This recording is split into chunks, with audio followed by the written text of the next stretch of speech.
Hola, bienvenidos a Esquina Literaria. Les estoy compartiendo la lectura de este libro de Joe Dispenza, Deja de ser tú. Lo estamos leyendo completo, estamos en el capítulo número 3. Esta ya es la última parte y espero que les guste. Perpetuar viejos estados del ser nos aboca a un destino genético poco deseable. Al igual que algunas regiones del cerebro no cambian y otras, por el contrario, tienen mayor plasticidad, es decir, que son susceptibles a los cambios por medio del aprendizaje y las experiencias, a los genes les pasa lo mismo. En nuestra genética hay partes que cambian con más facilidad y otras que apenas lo hacen, lo cual significa que cuestan más de activar porque hace más tiempo que existen en nuestra historia genética. Al menos esto es lo que la ciencia afirma en la actualidad. ¿Por qué se activan unos genes en particular y otros no? Si vivimos siempre en el mismo estado tóxico de ira, en el mismo estado melancólico de depresión, en el mismo estado vigilante de ansiedad o en el mismo estado desmoralizador de baja autoestima, estas señales químicas repetitivas de las que he hablado presionan los mismos botones genéticos que acaban activando ciertas enfermedades. Las emociones estresantes, como ya sabes, activan unos genes en concreto, desregularizando las células. Desregularizar se refiere a alterar un mecanismo regulador fisiológico y creando enfermedades. Cuando pensamos y sentimos de la misma manera la mayor parte de nuestra vida y memorizamos los estados del ser de siempre, nuestro estado químico interior sigue activando los mismos genes, con lo que continuamos fabricando las mismas proteínas, pero el cuerpo no puede adaptarse a estas repetidas demandas y empieza a fallar.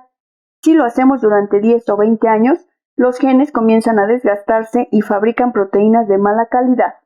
¿Qué significa esto? Piensa en lo que sucede cuando envejecemos. La piel se vuelve fofa porque el colágeno y la elastina están hechos con proteínas de mala calidad. ¿Qué les ocurre a los músculos? Se atrofian, aunque es lógico que suceda porque la actina y la miosina también son proteínas. Emplearé una analogía para que lo entiendas mejor. Las partes metálicas de tu coche se fabrican con una matriz o un molde. Cada vez que la matriz o el molde se utilizan, son sometidos a unas fuerzas como el calor y la fricción que acaban desgastándolos. Como habrás adivinado, las partes de un coche se construyen con tolerancias que dejan muy poco margen. La variación permitida en las dimensiones de una pieza. Con el tiempo, esa matriz o ese molde se desgastan hasta el punto de producir partes que no encajan bien con otras. Al cuerpo le ocurre algo parecido. Debido al estrés o al hábito de estar siempre enojados, asustados, tristes o en otro estado emocional, el ADN y los péptidos utilizados para producir proteínas empezarán a funcionar mal. ¿Cuál es el efecto genético de vivir siempre en las mismas condiciones, creando las mismas reacciones emocionales al hacer, pensar y sentir lo mismo de siempre, viendo a las mismas personas y memorizando nuestra vida en un patrón predecible? Estaremos abocados a un destino genético poco deseable. Significa que nos hemos quedado estancados en los mismos patrones que las generaciones precedentes que afrontaron las mismas situaciones que nosotros u otras parecidas. Y si solo estamos reviviendo los recuerdos emocionales del pasado, nos encaminaremos a un destino previsible. El cuerpo empezará a crear las mismas condiciones genéticas que afrontaron las generaciones anteriores. Mientras sigamos teniendo los mismos pensamientos, día tras día, nuestro cuerpo seguirá siendo el mismo. Y si la ciencia nos dice que el entorno es el que activa los genes relacionados con la evolución, ¿qué nos ocurre si nuestro entorno nunca cambia? Y si hemos memorizado las mismas condiciones de nuestro mundo exterior y vivimos pensando, actuando y sintiendo siempre lo mismo, y si todo cuanto hay en nuestra vida sigue como siempre, acabas de aprender que el entorno exterior les envía químicamente señales a los genes a través de las emociones de una experiencia. Y si las experiencias de tu vida no cambian, las señales químicas que les envías a los genes tampoco lo hacen.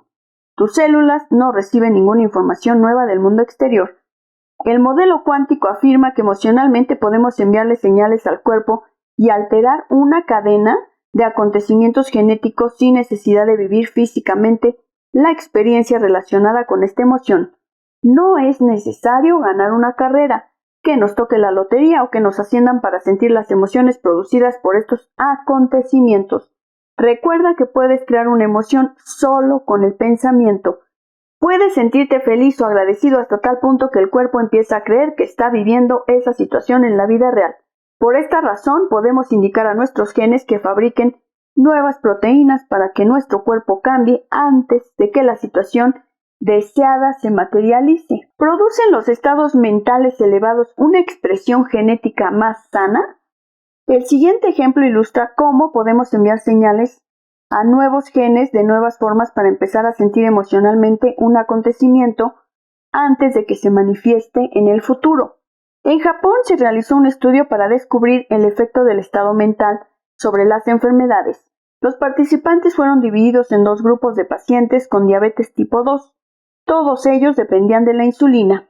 Ten en cuenta que la mayoría de diabéticos se medican con insulina para eliminar el azúcar, es decir, la glucosa, del torrente sanguíneo y depositarlo en las células, donde se transforma en energía. Mientras se lleva a cabo el estudio, los participantes fueron tratados con píldoras o inyecciones de insulina para controlar sus altos niveles de azúcar en la sangre. Les hicieron a todos un análisis en ayunas para establecer los niveles basales de azúcar. Después los sujetos de un grupo miraron una comedia durante 1 hora. Mientras el grupo de control asistió a una tediosa conferencia, todos los participantes tomaron a continuación una deliciosa comida y luego les volvieron a medir el nivel de azúcar. Hubo una importante diferencia entre los sujetos que gozaron de la comida televisiva y los que asistieron a la pesada conferencia. A los que asistieron a la conferencia el nivel de azúcar les subió a 123 mg/dl, lo bastante como para necesitar tomar insulina a fin de reducir este peligroso nivel. En cambio, el afortunado grupo que había estado riendo 1 hora con la comedia, el nivel de azúcar solo les había subido la mitad de esa cantidad. Solo lo tenían un poco más alto de lo normal después de comer. Al principio, los investigadores que realizaron el experimento creyeron que a los sujetos que se habían divertido viendo la comedia les había bajado el nivel de azúcar al contraer los músculos abdominales y diafragmáticos con sus risas. Concluyeron que cuando un músculo se contrae usa energía y la energía que circula es glucosa. Pero la investigación llegó más lejos. Al examinar la secuencia genética de los sujetos que se habían reído, descubrieron que esos diabéticos habían alterado 23 expresiones genéticas distintas al reírse con la comedia. Por lo visto, su elevado estado mental había hecho que el cerebro enviara nuevas señales a sus células, con lo que se habían producido aquellas variaciones genéticas que permitían a su cuerpo regular de forma natural los genes responsables de procesar el azúcar en la sangre. Este estudio reveló claramente que nuestras emociones pueden activar unas secuencias genéticas en particular y desactivar otras, al enviarle señales al cuerpo con una nueva emoción. Los sujetos que se rieron alteraron su química interior para cambiar la expresión de sus genes. A veces se da un cambio repentino y espectacular en la expresión genética. ¿Has oído hablar de personas a las que el cabello se les vuelve blanco de la noche a la mañana tras vivir unas condiciones de lo más estresantes? Es un ejemplo de genes actuando. Tuvieron una reacción emocional tan fuerte que la química alterada de su cuerpo activó los genes encargados de la expresión del pelo blanco y desactivó los de la expresión del color normal en cuestión de horas. Enviaron unas señales a nuevos genes de nuevas formas al alterar primero emocionalmente y luego químicamente su mundo interior. Como ya he señalado en el último capítulo, cuando has experimentado un acontecimiento numerosas veces, al revivir mentalmente cada aspecto de él, sientes la sensación que te producirá antes de que ocurra. Y a medida que cambian los circuitos de tu cerebro al pensar de una nueva forma, sientes las emociones que te produce la situación antes que se manifieste físicamente y es posible que tu cuerpo cambie genéticamente. Puedes elegir una posibilidad del campo cuántico. A propósito, ya existen todas las posibilidades en él. Y sentir emocionalmente una situación futura antes de que se materialice. Puedes hacerlo tantas veces que adiestres emocionalmente a tu cuerpo con una nueva mente, enviando señales a nuevos genes de una nueva forma. Si lo logras, es muy probable que empieces a conformar y moldear tu cerebro y tu cuerpo en una nueva expresión. para que cambien físicamente antes de que la posible realidad deseada se manifieste. Cambia tu cuerpo sin mover un dedo. Si podemos cambiar el cerebro con nuestros pensamientos, ¿qué efectos tendrá sobre el cuerpo? Si es que tiene alguno, mediante el simple proceso de repetir mentalmente una actividad, podemos obtener grandes beneficios sin mover un dedo.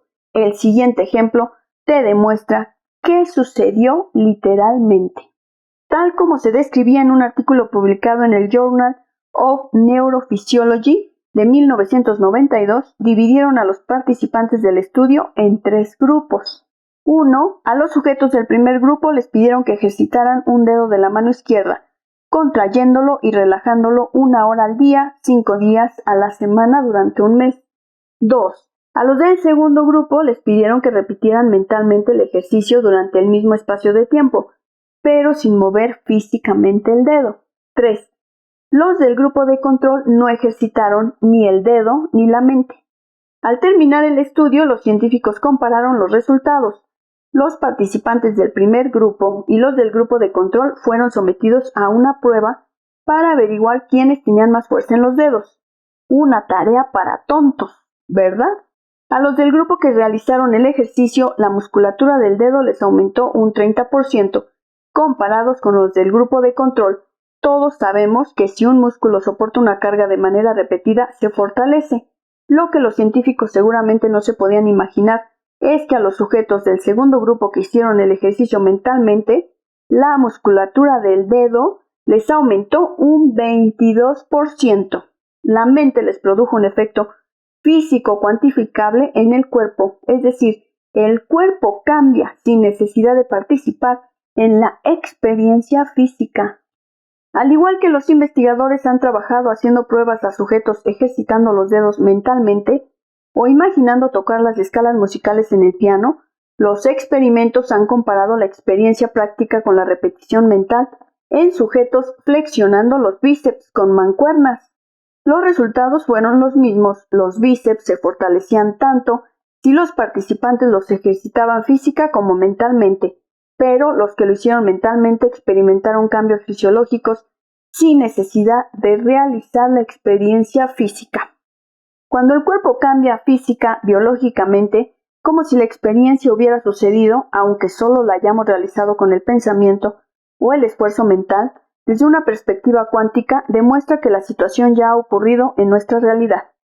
Si el cerebro actualiza su configuración como si la experiencia ya hubiera sucedido físicamente y el cuerpo cambia genética o biológicamente, demuestra que ya ha ocurrido y ambos cambios sin hacer nosotros nada en las 3 dimensiones. En este caso significa que la situación ha ocurrido tanto en el mundo cuántico de la conciencia como en el mundo de la realidad física. Cuando visualizas mentalmente una realidad futura deseada una y otra vez, hasta que el cerebro cambia físicamente como si ya la hubiera vivido, y la sientes emocionalmente tantas veces que el cuerpo cambia como si ya la hubiera experimentado, no te detengas. Porque es cuando la situación te encuentra y llega el modo más inesperado, lo cual te demuestra que ha surgido de tu relación con una conciencia superior y este descubrimiento te inspira a hacerlo una y otra vez. Espero que les esté gustando la lectura de este libro Deja de ser tú de Joe Dispenza. Terminamos de leer el capítulo número 3. No te pierdas la próxima lectura, te espero para empezar a leer el capítulo número 4 de este libro.